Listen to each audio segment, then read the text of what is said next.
Boa tarde a todos, espero que todos estejam bem. Então, caros alunos, então com grande entusiasmo, tá? Que damos início então a uma jornada aí de aprendizado ainda mais enriquecedora, tá? Com as aulas do período da tarde, né? As aulas de expansão. Sabemos que o seu compromisso com o crescimento pessoal e acadêmico é evidente. E por isso que estamos aí empolgados em oferecer essa oportunidade única de expansão dos seus conhecimentos e desenvolvimento das habilidades. Nesta aula, o objetivo é ir além dos limites tradicionais do currículo, proporcionar um ambiente onde vocês possam explorar seus interesses mais profundos e mergulhar aí em novos campos de estudos. E nessa introdução aí, vamos destacar a importância dessas aulas de expansão, com elas que podemos moldar aí, não apenas, né, o seu percurso educacional, mas também aí o seu crescimento pessoal também e profissional, tá?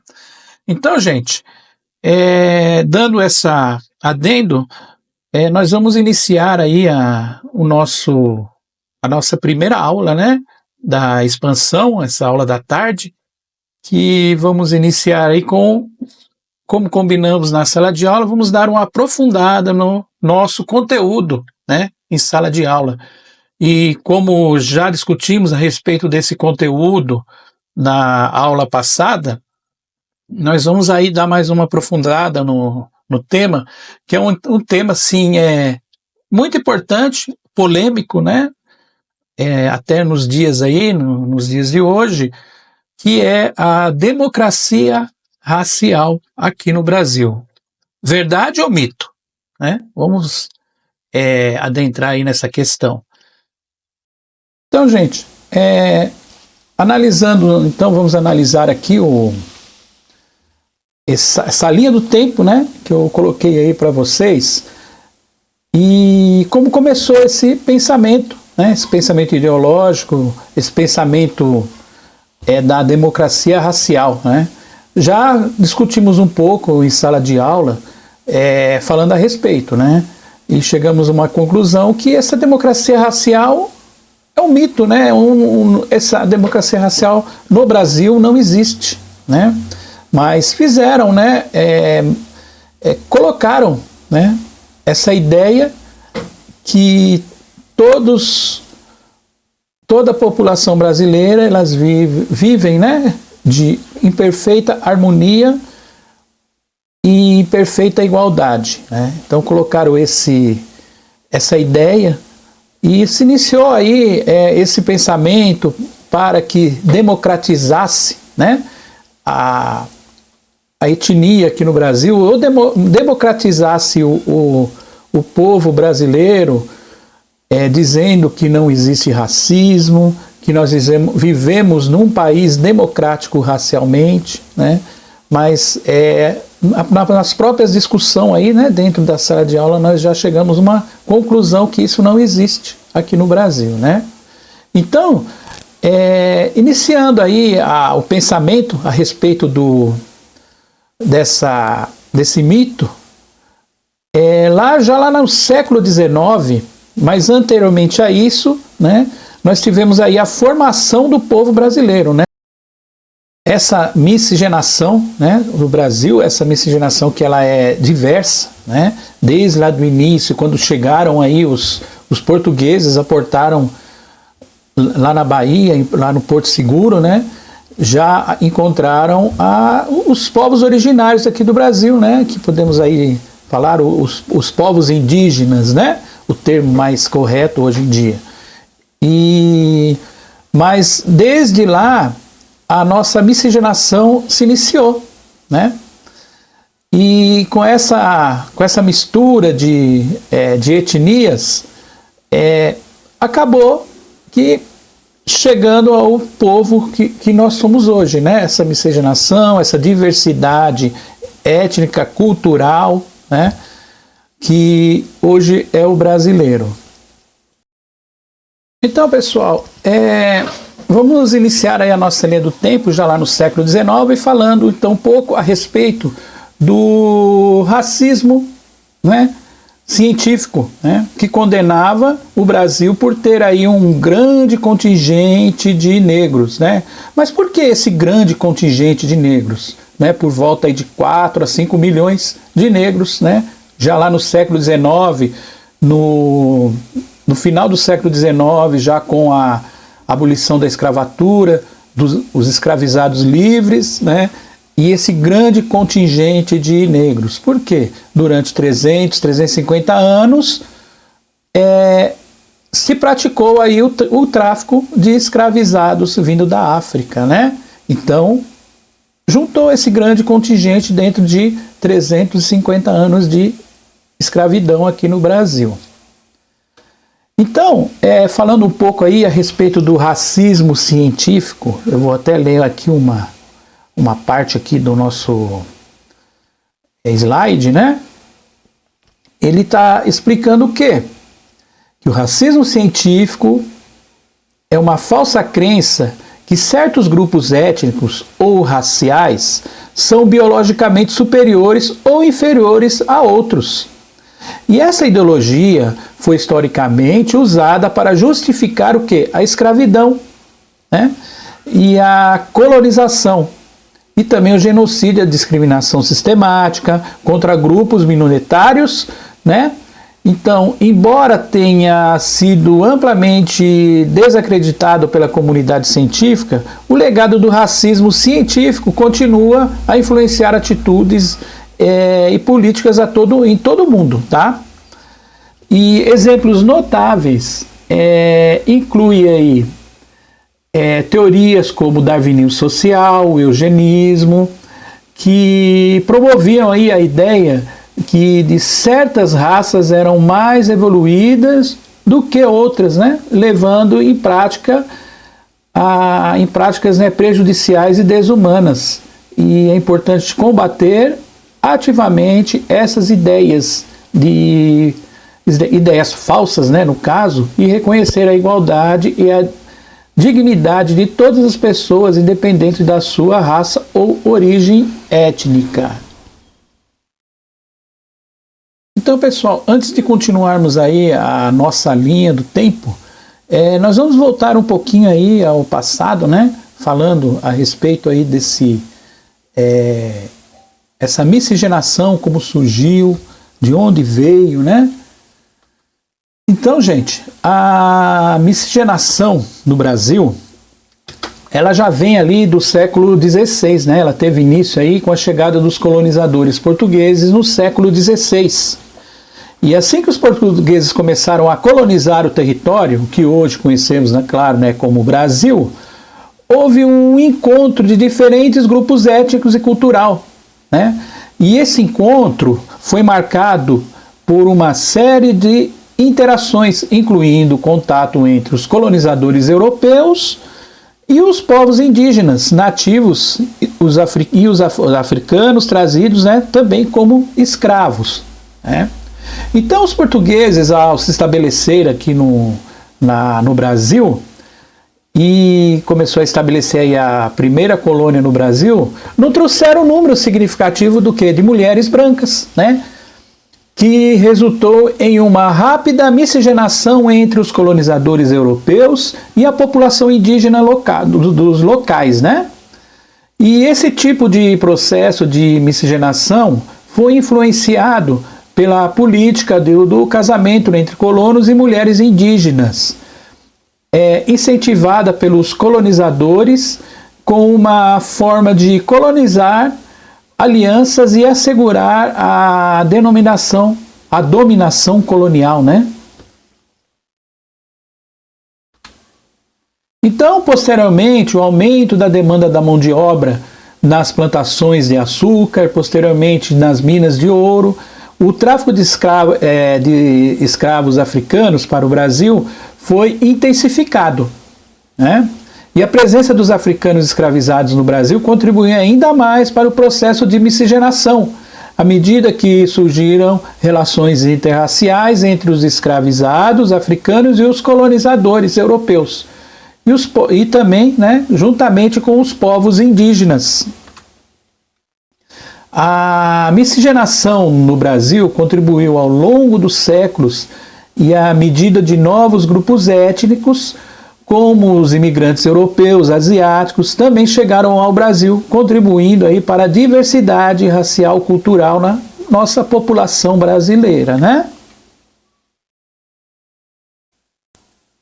Então, pessoal, voltando aí a falar, né, a respeito daí do conceito da democracia racial. Então, a democracia racial seria o quê? Uma ideia que sugere harmonia, igualdade entre diferentes grupos étnicos e raciais dentro de uma sociedade.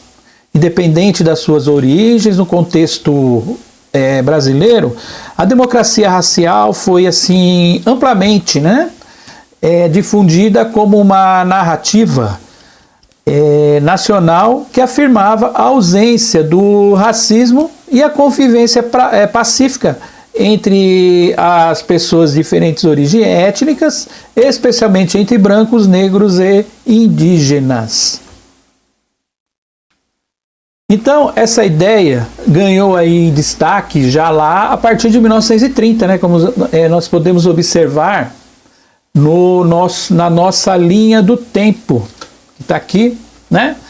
Então, essa ideia começou vamos dizer, a se expandir, né, dentro aí do contexto a partir aí de 1930. E também ela ganhou uma ideia de destaque com a obra Casagrande Senzala, de Gilberto Freire, que destacava uma suposta cordialidade, harmonia em relação entre essas diferentes raças, né, no Brasil colonial. E posteriormente foi reforçada pelo discurso oficial e também pela mídia da época, né, que promovia a imagem do Brasil como uma nação racialmente integrada, sem conflitos. Pessoal, eu vou passar um vídeo a respeito aí aprofundando mais aí com alguns especialistas, alguns professores, a respeito, né, desse mito da democracia racial. Vocês vão ficar mais ainda por dentro aí do tema, tá? Falar um pouquinho aí de Gilberto Freire, né, com a sua obra Casagrande Senzala, né, que acabava aí por aliviar, né, tentar colocar, né, essa democracia racial no Brasil como uma verdade, né?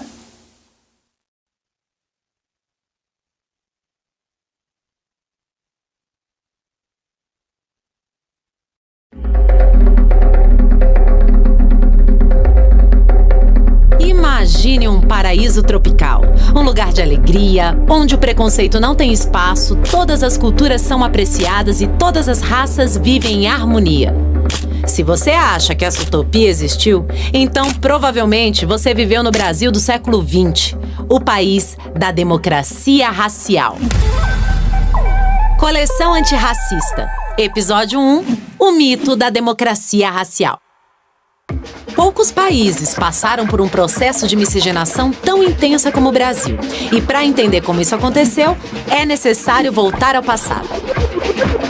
Miscigenação é, em primeiro lugar, produto do estupro colonial que foi praticado pelo colonizador sobre mulheres indígenas, primeiramente, posteriormente sobre mulheres africanas escravizadas. No censo de 1872, a demografia racial no Brasil era 38,1% de brancos e 61,9% de negros e indígenas. José Bonifácio de Andrade e Silva, nos seus escritos, dirige o olhar daquela elite para esse fato. Não dá para formar um povo e um Estado nacional com essa maioria de índios e negros. Do outro lado do Atlântico, na Inglaterra, em 1883, um cara chamado Francis Galton, encantado pela obra do seu primo Charles Darwin, aquele da origem das espécies, criou o termo eugenia, que significa bem-nascido. A teoria eugenista afirmava que a seleção natural também valia para os seres humanos. Segundo Galton, a intelectualidade era uma questão hereditária e não individual. E todos aqueles que não se encaixavam no suposto padrão europeu deveriam ser excluídos da sociedade. Esse padrão era baseado na tese que o europeu era o detentor da maior beleza e competência civilizatória. No início do século XX, com a popularização do eugenismo entre as elites, a ideia de embranquecer o Brasil ficou ainda mais forte. Um dos caras que abraçou a ideia eugenista foi o médico Renato Kell, que acreditava numa política de imigração seletiva e no branqueamento da população para o país prosperar. É a solução que as elites brasileiras dão para a questão de que país vamos forjar no pós-abolição. E esse país precisa mudar o estoque racial presente aqui.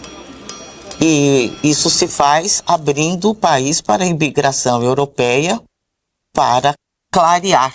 O governo brasileiro promove e patrocina a vinda massiva de imigrantes europeus durante o final do século XIX e começo do século XX.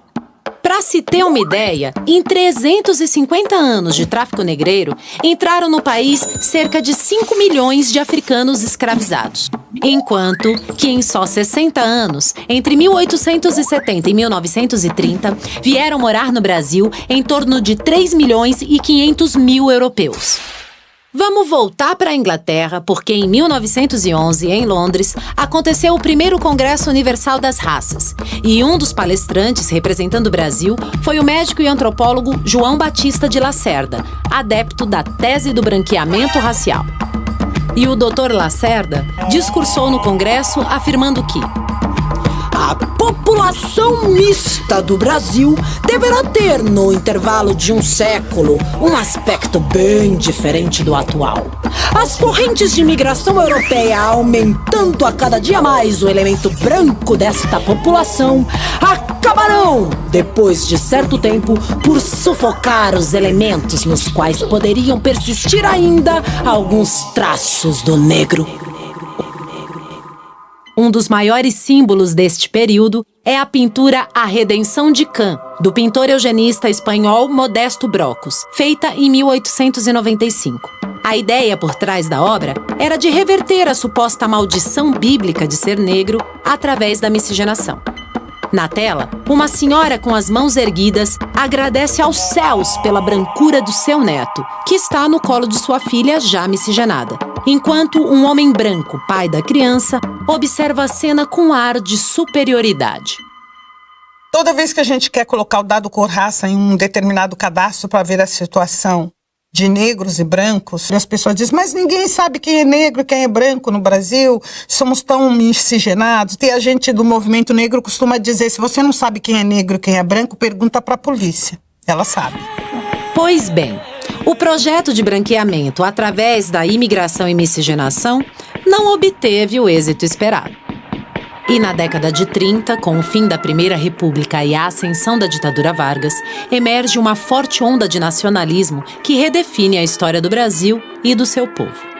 É nessa perspectiva que Gilberto Freire, não vai confundir com Paulo Freire, hein? Publica em 1933 o livro Casa Grande e Senzala, que apresenta uma nova forma de pensar o paradigma racial no Brasil.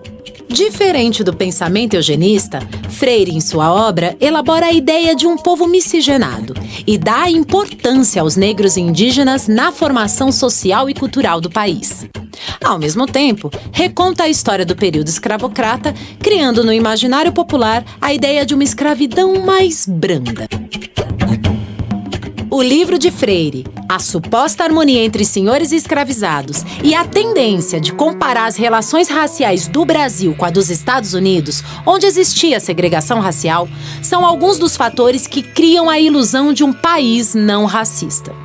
E assim, o Brasil entra na era da democracia racial. É sofisticado e perverso essa forma de racismo, porque produz uma consciência distorcida para todos os envolvidos nas relações raciais. Ela é uma construção social que visa colocar um grupo, que é o grupo branco, em lugares de poder, manter esses lugares e manter os negros, objetiva e subjetivamente, em lugares de subalternidade. A ideia de um país onde todas as raças viviam em harmonia foi amplamente difundida pelo Estado brasileiro, encantando estrangeiros que viam no Brasil um modelo de nação. Como podemos ver nesse registro dos anos 30 do filme americano Rio de Janeiro, City of Splendor. As in most countries of South America, the color of one's skin does not always determine one's social standing. As a matter of fact, the racial color line seems to be so thinly drawn that it has become a haven of toleration for all races. Além de invisibilizar as questões raciais, a falsa democracia racial gerou dificuldades no processo de construção da identidade do negro, como mostrou o censo de 1976, em que foram coletadas 136 cores diferentes autodeclaradas pela população. Entre preto e negro, apareciam pessoas que se autodeclaravam como mulato claro, araçuaba roxo, Pelé, entre outros.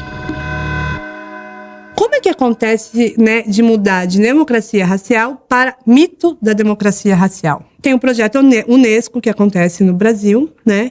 E há uma tentativa de explicar por que moraríamos num país com harmonia racial. Outros pesquisadores vão pesquisar no Brasil inteiro como é que acontecem as relações raciais. Nenhum pesquisador conseguiu falar que existia harmonia racial no país. E aí o Florestan Fernandes cunha o termo mito da democracia racial. Durante o século XX, o mito da democracia racial serviu para falsear o abismo social entre brancos e negros. Somente agora, nas 2 últimas décadas, através de políticas reparatórias de ações afirmativas, uma demanda histórica do movimento negro, as desigualdades sociais começaram a ser amenizadas. Mas estamos ainda longe da solução do problema, que persiste desde a construção do Brasil como nação. Sonhamos uma democracia racial como perversidade, talvez mesmo nesse lugar esteja a possibilidade, um germe de potencialidades que existem de fato na sociedade brasileira, de aberturas para o outro que nós precisamos redescobrir, fazer dessas potencialidades argamassa para a construção de outro modelo de sociedade.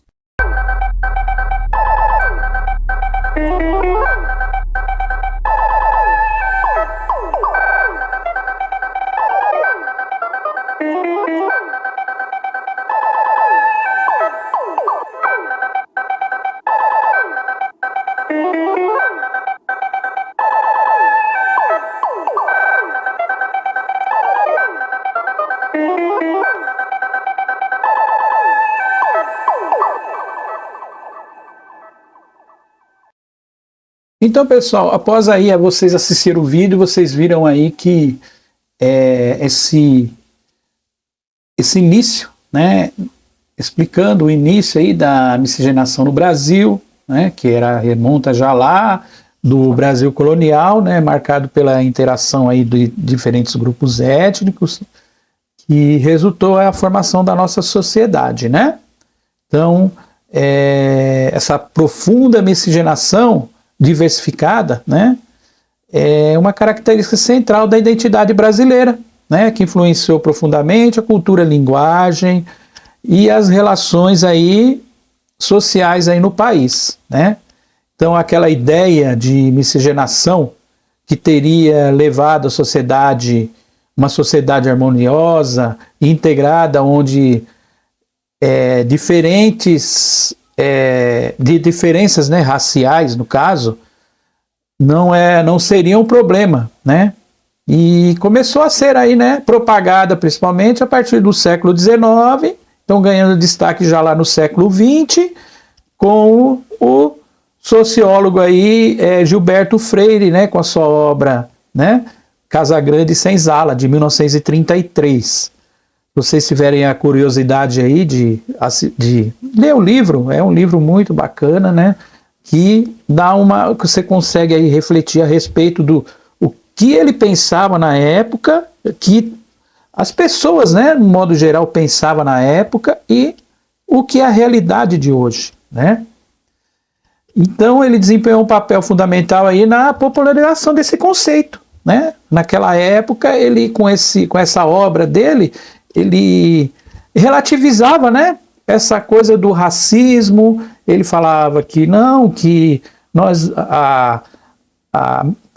o convívio entre os negros, os brancos, os indígenas eram pacíficas, né? Mas na realidade não era uma verdade, né? Então Freire não sabe, falando mal do escritor, né? Mas era uma visão que eles tinham naquela época, era a realidade daquela época, né? Com essas muitas influências a respeito aí como falamos, né? Do racismo, dessas teorias, né? Por exemplo, o darwinismo social e outras, né? O branqueamento da população, a eugenia, né? Que no vídeo vocês viram também, explicaram um pouco a respeito, né, da eugenia, o que era a eugenia, né? Uma coisa assim absurda, né? Mas aconteceu aqui no Brasil, né? E culturalmente ainda tem vestígios, né, dessa época que perdura até hoje aqui no Brasil, né? Então, como disse, né, o Freire descreveu as relações sociais aqui no Brasil colonial com uma característica pela convivência íntima, muitas vezes afetuosa entre os senhores e os escravos, sugerindo que essa proximidade teria gerado aí uma sociedade tolerante e menos sujeita ao racismo, né? Aquele racismo estrutural que no Brasil existe, né? E ele enfatiza a ideia de uma cordialidade brasileira, onde as hierarquias sociais seriam mais flexíveis e permeáveis, né, em comparação com outros contextos aí coloniais. Então, essa narrativa, né, que tem esse discurso de democracia racial foi adotada e perpetuada, né, pelos intelectuais, políticos e pela mídia, e ao longo do tempo, né? Então contribuiu aí para a construção de uma identidade nacional brasileira, né? Então aquela identidade, aquele pensamento, né, brasileiro, não, aqui o Brasil não existe não existe racismo, todos somos iguais, todos temos as mesmas oportunidades, mas não é bem assim na prática, né, que acontece. Então, essa suposta, né, ausência de conflitos raciais, né, também é uma coisa que não existe, né? Então, no entanto, aí também os críticos, né, apontam que essa visão romantizada, né, da miscigenação, da democracia racial, obscurece, claro, né, as desigualdades estruturais, os preconceitos, né, arraigados, né, no Brasil, né, arraigado que significa que ele se conseguiu se estabelecer, né, se fixar, né, se radicar dentro aí do pensamento brasileiro, dentro da cultura brasileira, né? Então, apesar dessa diversidade racial no Brasil, ainda enfrenta sérios problemas relacionados aí ao racismo, discriminação, exclusão, certo? Exclusão social e com base o quê? Na cor da pele, tá? E então, assim, o mito daí da democracia racial é cada vez mais aí questionada e contestada, né, por as pessoas, né, por aqueles que buscam promover aí uma compreensão mais crítica e realista, né, das relações aí raciais no país. Então, temos muitos desafios, né, para tentar realmente colocar a democracia racial em prática, né, Então, os desafios aí contemporâneos, né, desafios aí da nossa época, né, temos aí a luta contra o racismo, a Constituição de 1988 elaborou leis, né, a respeito do racismo. Então, o Brasil está a caminho, mas ainda o caminho é muito longo, tá? Espero ir daqui a alguns anos falar na democracia racial como uma verdade, não um mito, né? Então, voltando aí, né, aos desafios que o Brasil há de ter aí daqui para frente, né? Então tem algum dos principais, né, que a gente tem que já estar trabalhando, né, em cima disso, né? O racismo estrutural, né?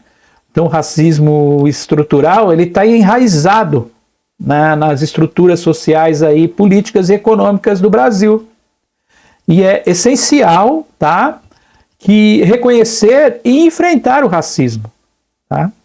Esse racismo estrutural, né, que existe no Brasil, que perpetua as desigualdades nas áreas da educação, da saúde, do emprego e também na justiça, né? E falamos um pouco também, né, infelizmente, da violência policial, né, que infelizmente a polícia vai em locais que eles também é uma coisa assim que a gente tem que estar, né, olhando os dois lados, tá? Mas infelizmente, com esse racismo que existe no Brasil, esse racismo estrutural, a violência policial ela é um pouco mais, vamos dizer, mais rígida, né?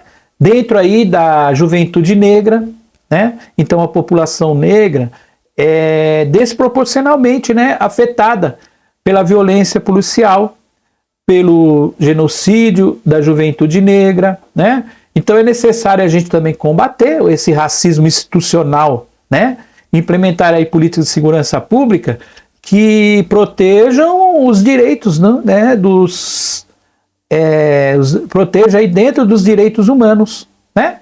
Que então garanta a segurança de todas as pessoas, independente aí da cor da pele, né?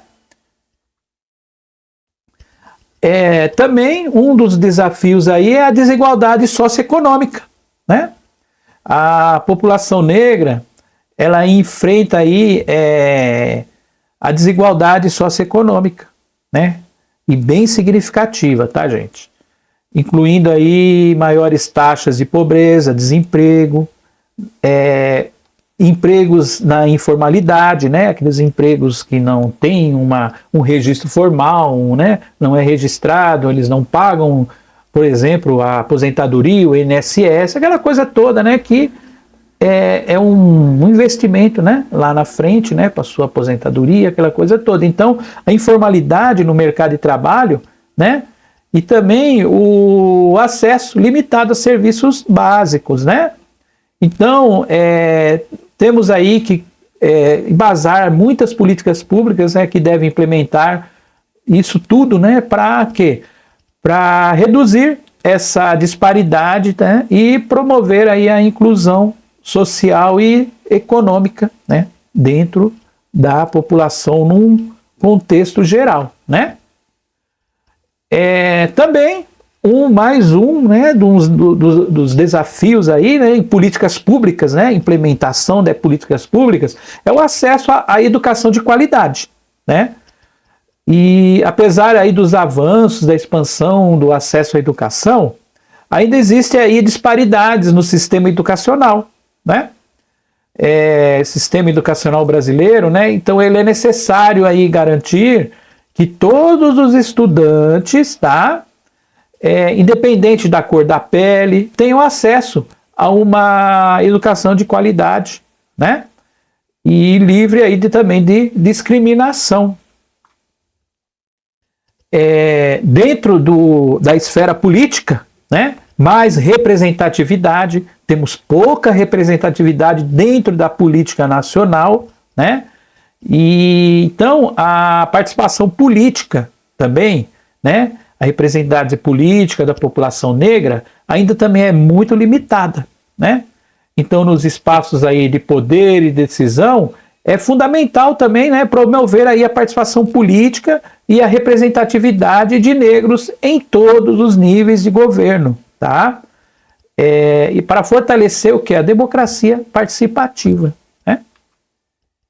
Então, desafios legais, jurídicos, né? A legislação brasileira também deve ser fortalecida e garantir a proteção dos direitos humanos, né? E combater a eficácia aí, né, do racismo e a discriminação racial, né? Em todas as suas formas, né? E incluir aí a implementação efetiva da lei de cotas, né? Que reserva vagas aí para negros nas instituições, né, de ensino público, né?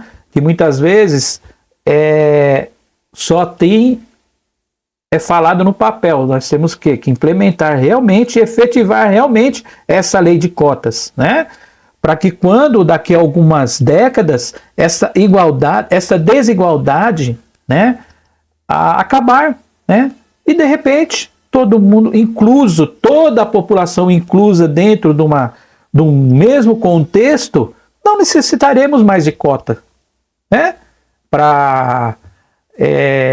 Porque precisa da cota, porque, claro, a disparidade do ensino em classes é bem diferente. Então, sim, necessitamos dessas leis de cotas para que o jovem, né, principalmente o jovem da periferia, aí eu já não estou, eu estou falando do jovem, não só, eu defendo sim, não só o jovem negro da periferia, né, que é importante, claro, que ele é o mais discriminado nesse contexto, mas o filho do operário, que também não tem a mesma oportunidade do que um filho branco, né, vamos dizer, né, entre aspas aí, de um operário que não tem a mesma oportunidade de um filho branco de uma pessoa com mais poderes não, mais rico, né? Pessoas mais abastarda, né? Na situação, né? Então, é importante, né, a gente lutar com essas políticas públicas aí dentro desse contexto, né?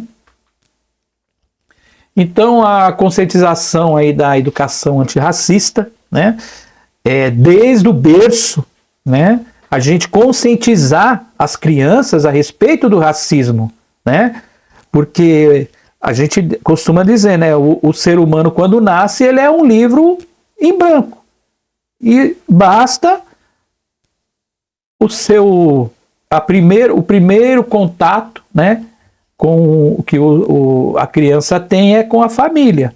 Então basta a família iniciar esse processo, né, de educação antirracista, que quando ele chegar à idade adulta, ele já está conscientizado que o racismo não é uma coisa legal, né, que tem que ser combatido, né.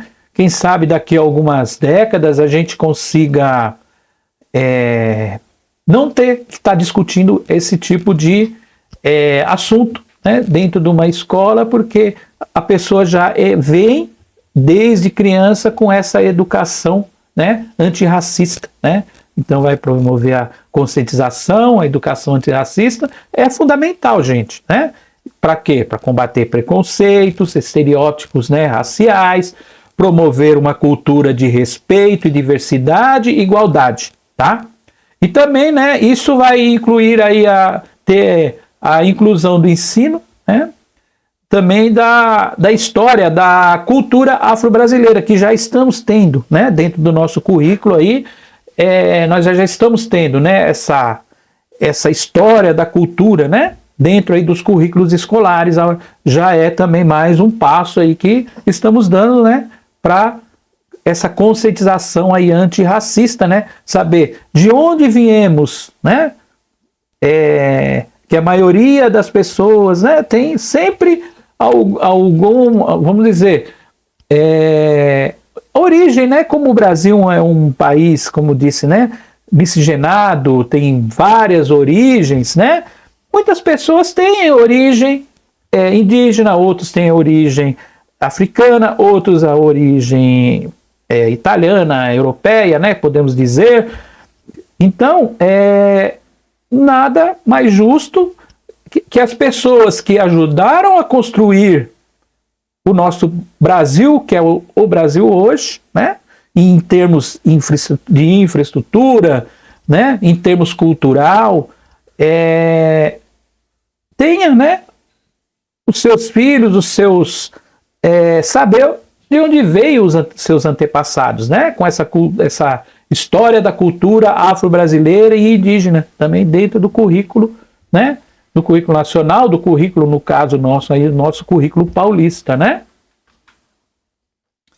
Também vamos ter que enfrentar desafios, né, que requer aí compromissos contínuos, né? E coordenar todos os setores da sociedade, incluindo aí o governo, instituições públicas, organizações da sociedade civil, acadêmica, né?